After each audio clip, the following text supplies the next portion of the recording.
Every time you speak English, you are unknowingly carrying the marks of a battle fought nearly 1,000 years.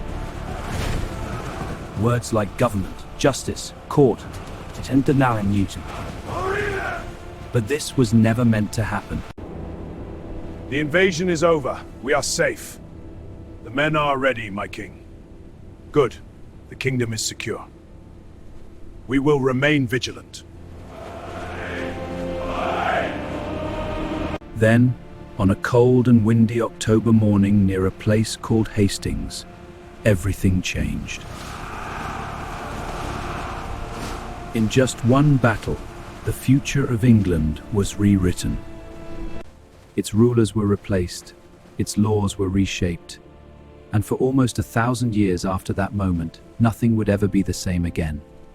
England did not just lose a fight, it lost its identity in a single day and gained a completely new one. The Norman Conquest was not just a war victory. It was one of the most powerful takeovers in all of history. They removed the old rulers, took control of the land, and changed how the country was run. They reshaped the way people lived and even spoke. The real question is not how William won that battle. The real question is how one single victory gave him the power to rebuild an entire nation from the ground up.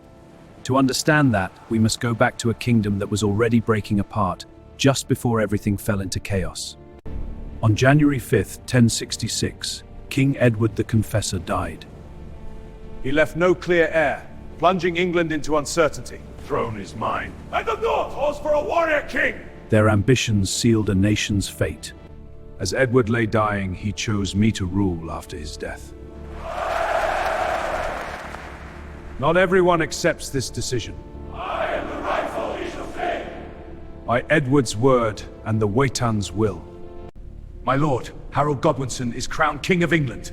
Crowned? The throne was promised to me. He swore an oath. Harold is a thief!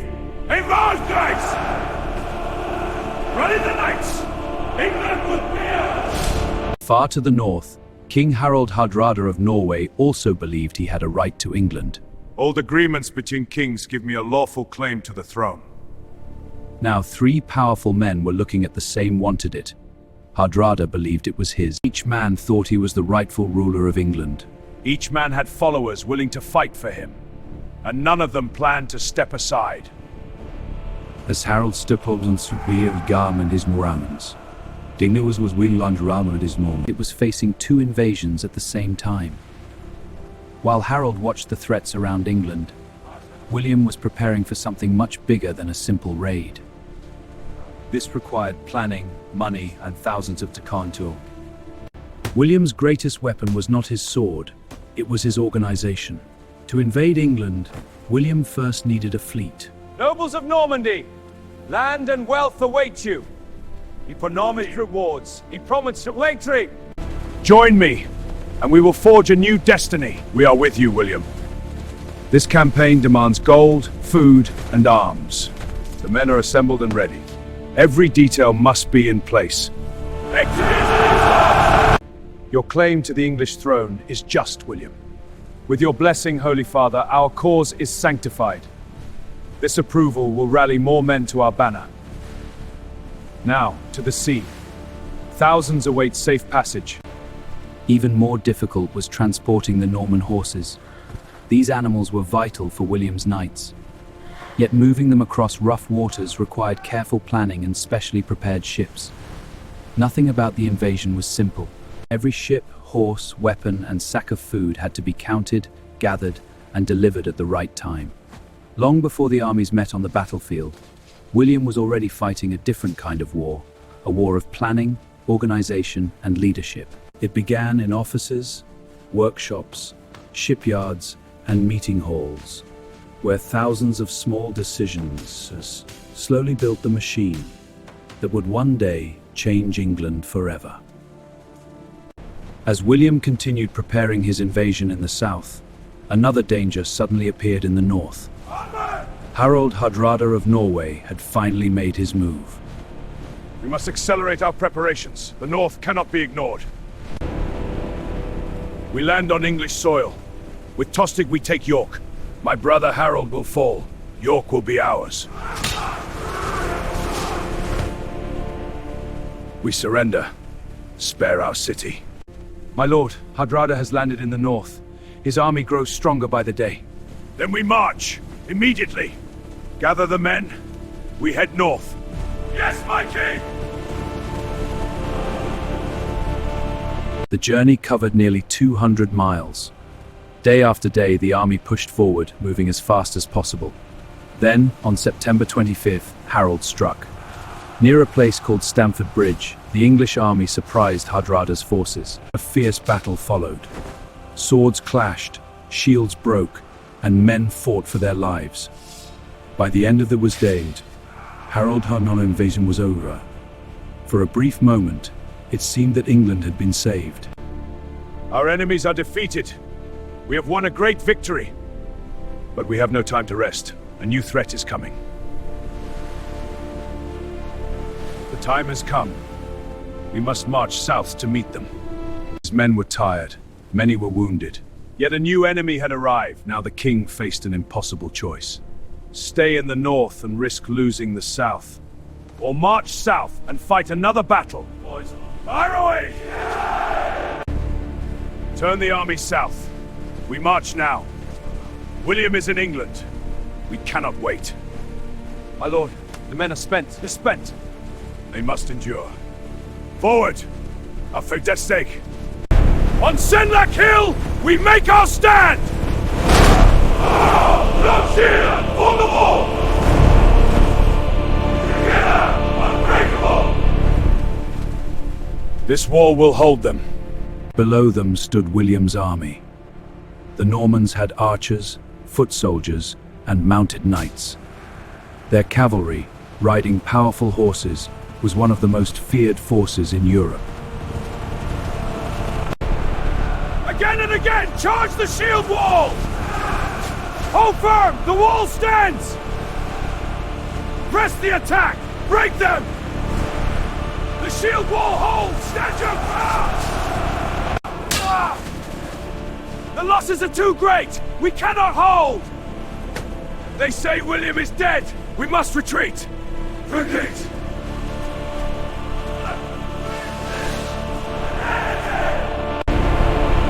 They're breaking! After them! Victory is ours!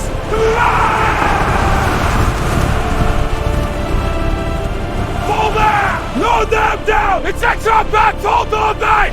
In some cases, the Normans turned back and attacked the men who had broken formation. William quickly saw the opportunity. His army began using these false retreats again and again. Each time, more English soldiers left the shield wall. Hold the line! Do not break! For William, press the attack! Keep! Victory is ours! The field is taken! As darkness approached, the battle was over. William had won. England's king was dead, and the kingdom had no leader. Winning the battles, William had defeated England's king, but he had not yet secured England itself. The English nobles refuse me, but this castle will enforce our rule. The Saxons work under guard, my lord. The Motta rises. Good. Let them see Norman strength in every beam and stone. This earthwork breaks our backs for their glory. These structures could be built quickly and placed almost anywhere. A high mound of earth, called a motte, supported a wooden tower that looked over the surrounding land. At its base sat the bailey, a protected area surrounded by walls and ditches. They were simple, but they were effective. William ordered castles to be built in key locations throughout the kingdom. They appeared near towns, roads, rivers, and important centers of trade. Each castle was to provide defense. Their towers rose above English homes and farms, reminding everyone who now held power. The sight of Norman soldiers guarding these strongholds made resistance seem hopeless. The castles also allowed the Normans to watch the land around them. Soon, Norman castles stood across the kingdom like a network of stone and timber chains linking the country together. This was the true secret of William's success. He did not conquer Hazen, then walked away. Each castle strengthened his grip on the land. Each garrison protected Norman rule. Each new fortress made rebellion more difficult. Over time, the castle became more than a military structure. Standing high above the land as a constant reminder, It became now the most symbol of a new ruling class. Even as castles spread, William built a system of records. Force is not enough. We must know the land. Who owned the land? How much wealth? How many people? Order the survey. A massive survey to rule the conquered land. The result became known as the Domesday Book. This was not a normal book. It was a detailed record of almost everything in England at the time. Officials traveled from town to town, asking questions and gathering information from local people and the value of each area. For many, this was the first time their lives were formally recorded. With the Domesday Book, William could see his entire kingdom on paper. I know who owns the land and what they owe. He could decide taxes with greater control. This changed the nature of power. Before William, power in England depended mostly on loyalty and local control. After William, power also depended on intimacy. If you knew what is this single landowner did. Now, for wealth was measured in a structured way. This was not just administration, it was controlled through knowledge. The conquest was no longer only about soldiers and castles. It was becoming a system of information, where every field, every kingdom that could be measured, counted, and managed from the top down. It also comes from knowing everything you rule. While castles controlled the land and records controlled the wealth, something even deeper was changing in England. England did not become a fully Norman-speaking country overnight. Instead, two languages lived side by side. They speak the Old Glass. The ruling class spoke Norman French. The ordinary people continued to speak Old Devance. At the top of society, French words were used for government, law, and power. Words like court, judge, parliament, and justice came from the language of the Norman rulers. In everyday life, The cattle graze well in this field. Aye, and the sheep are thriving too. Look at the cows, Father. They are, lad. Our families work as sheep field. They root us. this split was not random. It reflected how society itself was divided. The people who ruled used French. The people who worked the land used English. Over time, the two languages began to mix. Thousands of French words slowly entered English speech. New terms for law, politics, art, and high society became part of everyday language. English did not disappear.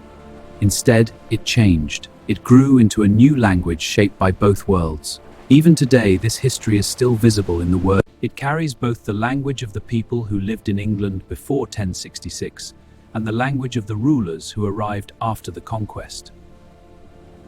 The language you speak every day is not just a tool. It is a living record of history. Every sentence contains traces of an ancient takeover. Every conversation carries echoes of a time when a foreign ruling class changed an entire nation. The Battle of Hastings may have lasted only one day. They still live on in the words we use right now. After the conquest, England slowly became a very different kind of country.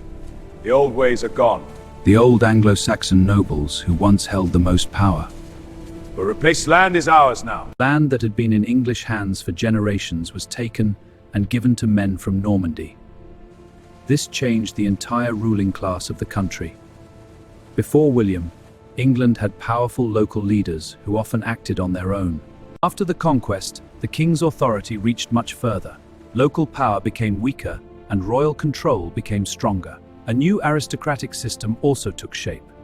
Loyalty to the king became more important than family history or old traditions. The new Norman elite built a society that was more organized and tightly controlled. England also became more connected to Europe. Because its rulers came from Normandy, England was no longer isolated. It became part of a wider network of European kingdoms, politics, and war. This connection shaped its future for centuries. All of these changes formed the base of the English state we know today. The government became stronger, the laws became more structured, the monarchy became more central to how the country was run. Step by step, England was rebuilt into something new. This kingdom is no more. Move these stones. It was no longer the same kingdom that existed before 1066. It had become a country shaped by conquest, control, and long-term planning. And even though many centuries have passed, the system created after the Norman victory still left deep marks on British history. The men who fought at Hastings are gone. Their castles have fallen. Their names are now part of history books. But their impact never truly ended. Every time someone speaks English, enters a courtroom, pays taxes, deals with government, or studies British history, they are still living inside systems shaped by 1066. The Norman Conquest decided something much bigger. It decided what England would become. And nearly 1,000 years later, the echoes of that October morning are still all around us. If you enjoyed this journey through English history, subscribe to the channel and leave a comment below. Which group influenced England the most? I would truly love to hear your opinion.